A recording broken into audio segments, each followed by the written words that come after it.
দই দিয়ে যে এত মজার কাতলা মাছের রেসিপি বানানো যায় ভাবতেই অবাক লাগে। এই রেসিপি একবার বানিয়ে খেলে তারপর বুঝতে পারবেন এর স্বাদ কতটা অতুলনীয়। এক রেসিপিতেই সব কিছু চলে যাবে। এখানে 6 পিস আমি কাতলা মাছ নিয়েছি। লবণ, হলুদ, লঙ্কার গুঁড়ো আর একটুখানি সরিষার তেল দিয়ে ম্যারিনেট করে নেব। একটুখানি সরিষার তেল দিবেন, তাহলে দেখবেন মাছটা কিন্তু সুন্দরভাবে ম্যারিনেট করা হয়ে যাবে। এবার ভালো করে একটু ঘষে ঘষে ম্যারিনেট করে নেব, এতে করে লবণ মশলা ভিতরে ঢুকে যাবে। আমার মাখা হয়ে গেছে। এবার আমি একটা কড়াইতে বা ফ্রাই প্যানে তেল বসিয়ে দিয়ে মাছটাকে দিয়েছি। ভিডিওটা স্কিপ হয়ে গেছে, যাই হোক মাছটা কিন্তু ভাজা দেখাচ্ছি, এভাবে ভেজে নেবেন। মাছটা যেহেতু লম্বা লম্বা কাটা আছে, একটু নেড়ে চেড়ে আমি সুন্দর করে ভেজে নিলাম। মাছটাকে এবার উঠিয়ে নিচ্ছি তেলটা ঝরিয়ে। এই তেলটা কিন্তু আমি সাদা তেলে রান্না করেছি, আপনারা চাইলে সরিষার তেলেও রান্না করতে পারেন।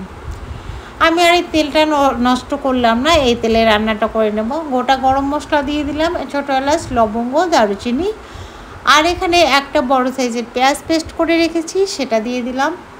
পেঁয়াজটা ভালো করে তেলের সঙ্গে ভেজে নিতে হবে, এর যে কাঁচা গন্ধটা আছে সেটা যেন চলে যায়। পেঁয়াজটা একটু ভাজা ভাজা হয়ে আসলে আমি এখানে 1.5 চা চামচ আদা পেস্ট দিয়ে দেবো। এখানে 1.5 চা চামচ আদা পেস্ট দিয়ে দিলাম। আদা পেস্ট দিয়েও ভালো করে কিন্তু নেড়ে চেড়ে কষিয়ে নিতে হবে। আদা আর পেঁয়াজের যে একটা গন্ধ থাকে সেটা কিন্তু চলে যাবে। মশলাটা তেলের সঙ্গে ভাজা ভাজা হয়ে গেলে আমি শুকনো মশলাগুলো অ্যাড করব। এভাবে আগে কাঁচা মশলাটা ভেজে নিতে হয়, তারপরে শুকনো মশলা দেবেন, দেখবেন ভালো হবে। 1/2 চা চামচের থেকে একটু কম হলুদ গুঁড়ো, 1/2 চা চামচ ধনিয়ার গুঁড়ো আর 1 চা চামচ দিয়ে দিলাম লঙ্কার গুঁড়ো। স্বাদ মতো এখানে লবণ দিয়ে দিলাম, যেহেতু মাছটা আমি লবণ দিয়ে ভালো করে ভেজে নিয়েছি, এখানে বুঝে শুনে কিন্তু লবণটা দিয়ে দিতে হবে। এবার মশলাটাকে ভালো করে কষিয়ে নিতে হবে, এতে করে মশলার কাঁচা গন্ধটা চলে যাবে, মশলাটাও সুন্দর কষানো হবে।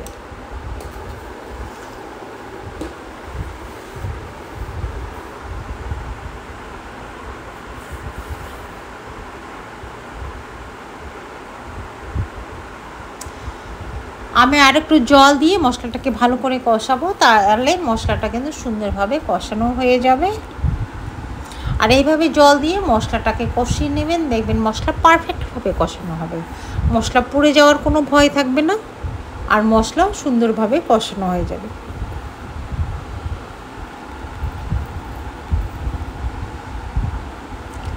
মশলাটা সুন্দরভাবে কষানো হয়ে গেছে। এখানে আমি দই অ্যাড করছি। এখানে বড় চামচের 2 চামচ আমি দই দিয়ে দিলাম। এখানে 4 টেবিল চামচ দই হবে।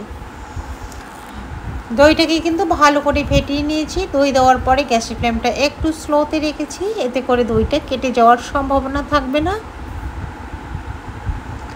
দই দিয়ে এরকম রান্না করলে খুব টেস্টি হয়, যে কোনো মাছই এভাবে রান্না করতে পারবেন, দেখবেন কতটা টেস্টি হয়। এবার কিন্তু আমার মশলাটা ভালোভাবে কষানো হয়ে গেছে, তেলটা কিন্তু উপরে রিলিজ করে দিয়েছে, একদম পারফেক্টভাবে হয়ে গেছে। যখন দেখবেন কড়াইয়ের নিচে লেগে যায়নি, মশলা তেল রিলিজ করছে উপর থেকে, তখনই বুঝবেন যে মশলা সুন্দরভাবে কষানো হয়ে গেছে। এবার আমি গ্রেভির জন্য জল দিয়ে দেব।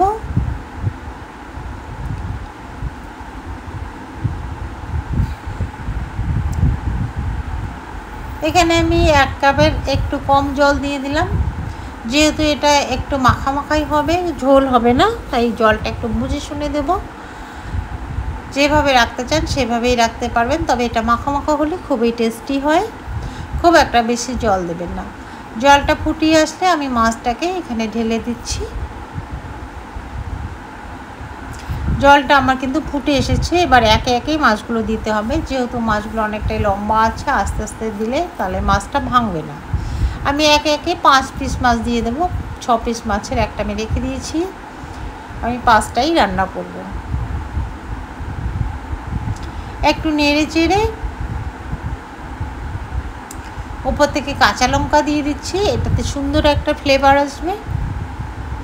আর দিয়ে দেবো পেঁয়াজ বেরেস্তা। পেঁয়াজ বেরেস্তা অবশ্যই দেবেন, এতে করে টেস্টটা অনেকটাই বেড়ে যাবে।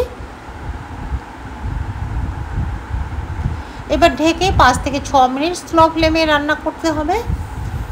5 থেকে 6 মিনিট পর চলে আসলাম। দেখুন গ্রেভিটা একদম কিন্তু টেনে গেছে, মাখা মাখা হয়ে গেছে। এবার আমি উপর থেকে দিয়ে দিচ্ছি এখানে গরম মশলার গুঁড়ো আর 1 চা চামচ ঘি দিয়ে দেবো। ঘি অবশ্যই দেবেন এই রান্নাতে। আশা করছি ভালো লাগবে। ভালো লাগলে অবশ্যই একটা লাইক দিয়ে কমেন্ট করে জানাবেন কেমন হয়েছে। ভালো লাগলে বন্ধু আত্মীয়র মধ্যে শেয়ার করে দেবেন। আর চ্যানেলে নতুন হলে একটা সাবস্ক্রাইব করার অনুরোধ থাকলো। সাবস্ক্রাইব করে পাশে থাকা বেল নোটিফিকেশনটি অল করে রাখবেন, যাতে করে আমি ভিডিও আপলোড করলে সর্বপ্রথম আপনাদের কাছে পৌঁছে যায়। এবার আমি গ্যাসের ফ্লেমটা অফ করে 2 মিনিট রেস্টে রেখে দেবো ঢেকে, তারপর সার্ভ করব। দেখুন কতটা সুন্দর হয়েছে। এবার সার্ভ করে নিচ্ছি। দেখেই বুঝতে পারছেন এটা কতটা টেস্টি হতে পারে। আর যারা ফেসবুক থেকে দেখছেন পেজটি ফলো করে রাখবেন। এটা একবার হলেও বাড়িতে ট্রাই করে দেখবেন, খুব ভালো লাগবে, সবাই খুব পছন্দ করবে। আজ এ পর্যন্তই, দেখা হবে অন্য আরেকটি নতুন রেসিপিতে। ভালো থাকবেন, সুস্থ থাকবেন, ধন্যবাদ।